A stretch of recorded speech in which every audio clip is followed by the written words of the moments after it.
بسم اللہ الرحمن الرحیم۔ السلام علیکم۔ اس ویڈیو میں ہم بات کریں گے حضرت محمد صلی اللہ علیہ وآلہ وسلم کے منہ بولے بیٹے حضرت زید بن حارثہ رضی اللہ تعالی عنہ کے بارے میں۔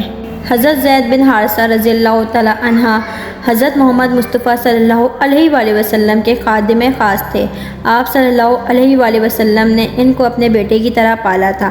آپ کو ان سے اتنی محبت تھی کہ حضرت عائشہ رضی اللہ تعالی عنہ فرماتی ہیں کہ ایک دن حضور صلی اللہ علیہ وآلہ وسلم میرے گھر تشریف رکھتے تھے کہ حضرت زید رضی اللہ تعالی عنہ کہیں باہر سے مدینے آئے اور میرے گھر کی کنڈی کھٹکھٹائی کہ حضور صلی اللہ علیہ وآلہ وسلم بے تاب ہو کر اٹھے، یہاں تک کہ لباس کا بھی اہتمام نہیں کیا۔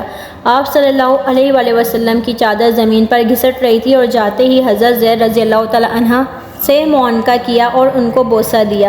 تمام صحابہ کرام رضوان اللہ علیہم اجمعین میں یہ واحد ہستی ہے جن کا نام قرآن کریم میں آیا ہے۔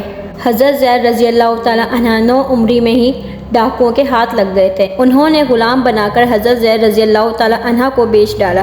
ایک روایت کے مطابق حضرت خدیجہ رضی اللہ تعالی عنہ کے بھتیجے نے حضرت خدیجہ رضی اللہ تعالی عنہ کے لیے خرید لیا اور انہوں نے تحفتاً رحمت عالم صلی اللہ علیہ وآلہ وسلم کی خدمت میں پیش کیا۔ دوسری روایت کے مطابق خریدنے والے خود رحمت عالم صلی اللہ علیہ وآلہ وسلم تھے۔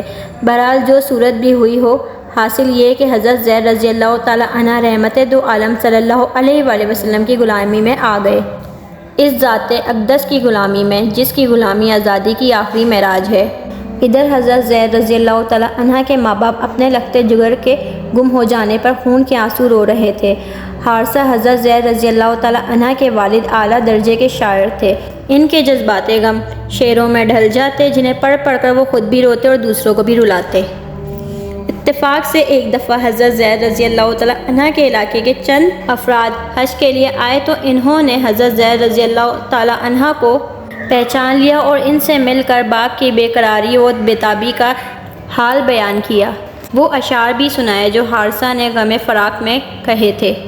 حضرت زید رضی اللہ تعالی عنہ بھی جواباً 3 شعر کہلا بھیجے جن کا حاصل یہ ہے کہ آپ لوگ میرے لیے اس قدر پریشان اور غمگین نہ ہوں کیونکہ میں باحمداللہ بہترین خاندان میں ہوں، قریش کے ایک جد امجد کے ایسے لوگوں کے درمیان جو آباء و اجداد سے معزز چلے آتے ہیں۔ ان لوگوں نے واپس جا کر جب حارثہ کو زید رضی اللہ تعالی عنہ کی بازیابی کی نوید سنائی اور دیگر تفصیلات بتائیں تو حارثہ اور ان کے بھائی کعب زید کو لینے مکہ مکرمہ روانہ ہو گئے۔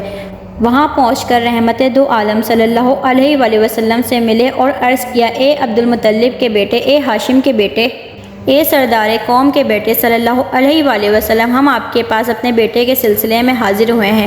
آپ ہم پر احسان کیجئے اور فدیہ لے کر ہمارا بیٹا ہمیں واپس دے دیجئے۔ رحمت دو عالم صلی اللہ علیہ وآلہ وسلم نے پوچھا، اور کچھ؟ انہوں نے کہا، نہیں، ہماری آمد کا مقصد بس یہی ہے۔ آپ صلی اللہ علیہ وآلہ وسلم نے حضرت زید رضی اللہ تعالی عنہ کو بلوایا اور آپ کے والد سے فرمایا، اس سے پوچھو کہ وہ تمہارے ساتھ جانا چاہتا ہے یا میرے پاس رہنے کا خواہش مند ہے۔ اگر تمہارے ساتھ جانے پر رضامند ہو تو میری طرف سے اجازت ہے، لیکن اگر میرے پاس رہنا چاہے تو جو بچہ مجھ سے اتنی الفت رکھتا ہو اس کو فدیہ لے کر بزور تمہارے حوالے کرنے کا کام مجھ سے نہ ہو سکے گا۔ انہوں نے کہا، یہ تو انصاف سے بھی بڑھ کر بات ہے، سراسر احسان ہے۔ چنانچہ حضرت زید رضی اللہ تعالی عنہ کو بلایا گیا۔ وہ آئے تو رحمت دو عالم صلی اللہ علیہ وآلہ وسلم نے حارثہ اور کعب کی طرف اشارہ کرتے ہوئے فرمایا، زید، ان کو پہچانتے ہو؟ حضرت زید رضی اللہ تعالی عنہ نے ان پر ایک نظر ڈالی اور عرض کیا، جی ہاں یا رسول اللہ صلی اللہ علیہ وآلہ وسلم، ایک میرے والد ہیں اور دوسرے چچا، یہ تمہیں لینے آئے ہیں۔ رحمت دو عالم صلی اللہ علیہ وآلہ وسلم نے بتایا، میری صحابت میں تمہارا جو تھوڑا سا عرصہ گزرا ہے اس میں تم نے میرے طرز عمل کو بھی اچھی طرح دیکھ لیا ہے۔ اب تمہاری مرضی، ان کے ساتھ جانے کو جی چاہے تو چلے جانا، میری رفاقت پسند ہو تو ادھر ہی ٹھہر جانا۔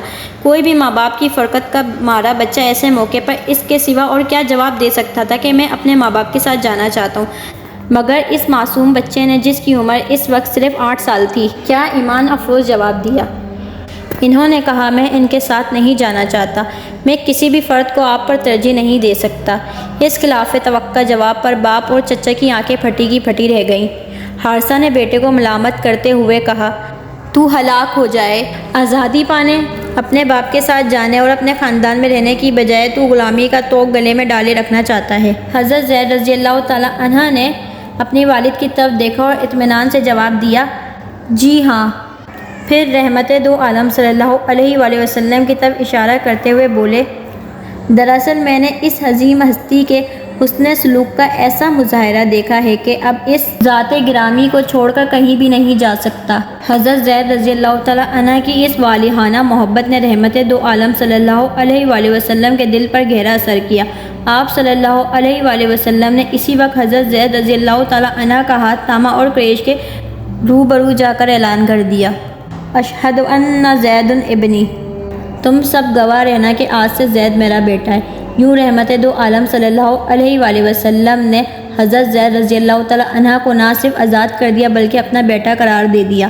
حارثہ اور کعب نے جب رحمت دو عالم صلی اللہ علیہ وآلہ وسلم کی اس غیر معمولی شفقت کا مشاہدہ کیا تو بیٹے کو حق بجانب پایا اور خوشی خوشی واپس چلے گئے۔ رحمت دو عالم صلی اللہ علیہ وآلہ وسلم کے اس اعلان کی وجہ سے ایک عرصے تک حضرت زید رضی اللہ تعالیٰ عنہ کو زید بن محمد کہا جاتا رہا، مگر بعد میں قرآن کریم نے فرمایا کہ کسی کو بیٹا کہہ دینے سے وہ حقیقتاً بیٹا نہیں بن جاتا۔ یہ تو صرف منہ کی بات ہے، اس سے حقیقت نہیں بدل سکتی۔ اس لیے منہ بولے بیٹوں کو ان کی حقیقی آبا کی طرف منسوب کیا کرو۔ حوالہ سورہ احزاب آیت نمبر 4 اور 5۔ اس کے بعد زید ابن محمد کہنا ترک کر دیا گیا اور زید ابن حارثہ کہا جانے لگا۔ تاہم رحمت دو عالم صلی اللہ علیہ وآلہ وسلم ان کو اپنے ہی خاندان کا ایک فرد سمجھتے تھے۔ اسی طرح کی معلوماتی ویڈیوز دیکھنے کے لیے اسلامک کلچر 14 کو سبسکرائب کریں اور بیل آئیکن کو کلک کریں۔